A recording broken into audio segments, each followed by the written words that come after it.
Hi, it's David from Sunnbrella, and this is Hive. Hi, I'm Nika, and I'm with David from Sunnbrella. Thank you for being Hello. here today. Thank you for having me. You've had a few hours to come down from your set now. What's been sticking with you about it? Did the crowd react like you wanted them to? Yeah, I think so. I mean, we were a bit like unsure how we're gonna go down because we're not exactly like a hardcore band. But we love all the bands that are playing today. I grew up with all this stuff, so it was great seeing people come in and get into it, and maybe use our set as like a little bit of like a buffer between some of the heavier stuff. Yeah. So, do you think that you were well received from the crowd? I think so. Yeah. I think like it looked like people were getting into it. I mean, Right. I'm a little bit like eye contact avoidant when we play, so like but I saw a lot of moving bodies, so that's good. Watching from the crowd, it did feel like most people were really settling into the atmosphere that you were creating. I know you say that you tend to not be eye contact with the crowd, but can you feel that atmosphere from up from the stage, or are you completely locked in with your set? You can feel it. You can.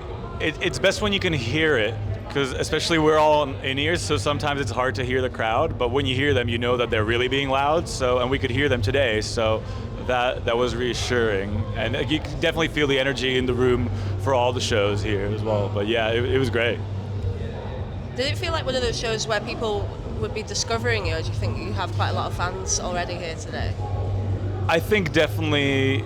I think for most people, probably discovering us. We ran into some fans and saw some fans in the crowd, and also friends from other bands.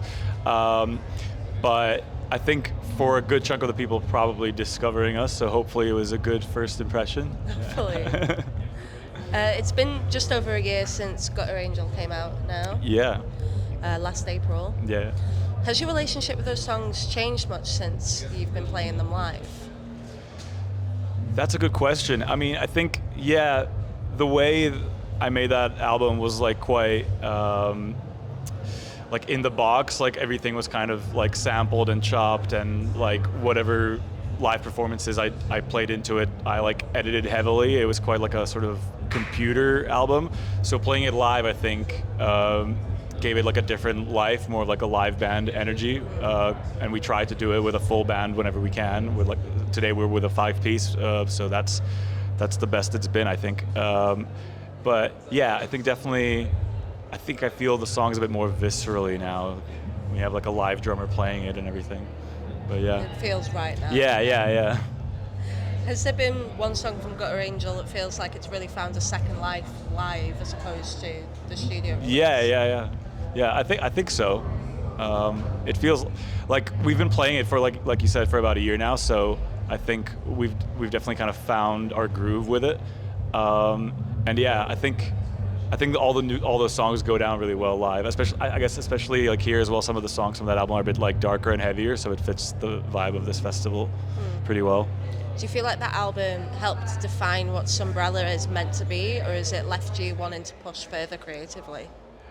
I'm very ADHD when it comes to like creatively, so I always want to do different things. But to me, it definitely helped define what it is, like more so than previous stuff.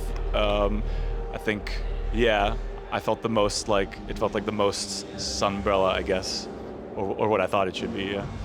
Has there been anywhere specifically that you've been like pulling from for your influences? Has it just been sitting down and working on your own thoughts? You mean for that particular album? That album. Yeah, I'm very like affected by my influences, by the stuff I listen to, and it changes a lot. So definitely like pulling from all kinds of stuff. To be fair, from the shoegaze bands that I normally pull from, all the way to like Linkin Park and like I don't know, industrial stuff, like a bit of Nine Inch Nails, but also a lot of modern electronic music, like even stuff like Blade, Young Lean, I don't know, Snow Strippers, Frost Children, all this like electronic stuff that's been happening, and then equally like hardcore and hardcore adjacent music as well. It's kind of like a mix of everything I like, I guess. But yeah. And we can definitely hear the influences in the album, especially in Gutter Angel. Oh yeah, I'm glad. That's good. You mentioned before about the kind of music that's at this festival, and maybe you were a bit of respite for the fans between the heavier sets. Outbreak's become a place where heavy music sits alongside bands that don't necessarily fit into one lane. Like, Yeah. you guys can be shoegaze and you're so many other things other than that. Yeah. Does that make it a particularly fun festival to play for you? Yeah, for me definitely, and that's what I always loved about Outbreak, and I've been wanting to play it for a while for that reason, because it's grounded in the hardcore scene and in that sound, but you have so many different genres that the people who go to this festival appreciate. So it's such a fun mix. So yeah, I mean, to me, this was always like the sort of main festival that I wanted to play. So yeah. Yeah. Looking at the lineup, it's such a mix of legacy bands and newer ones coming through. Is there anyone here this weekend that has been an influence for you when it comes to writing your music?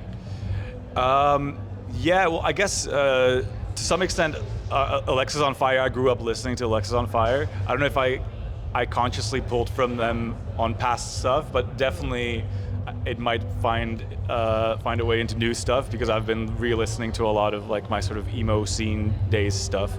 But yeah, Alexis on Fire, definitely a big deal for me. And then there's a bunch of cool new bands here as well. I just saw I Promised the World, who I love, and they were amazing live as well. So we may be getting a bit more of an emo feel with the next release for Sunnbrella. Yeah, I definitely am messing around with some of those sounds. We'll see how much of that will be Sunnbrella and how much of that will be, if there will be like a separate project to filter some of that through. If it goes too far into that world, we'll see. But definitely that's like sort of the main thing that's been inspiring me recently. Yeah. Like the heavier stuff, yeah. Are you still wanting to be like an undefined genre when it comes to a band, or do you think you can see yourself going into one fixed thing in the future? I think it's probably always going to be a little bit of a mix, just because I find I can never stay in one lane for too many songs. I want to try different things.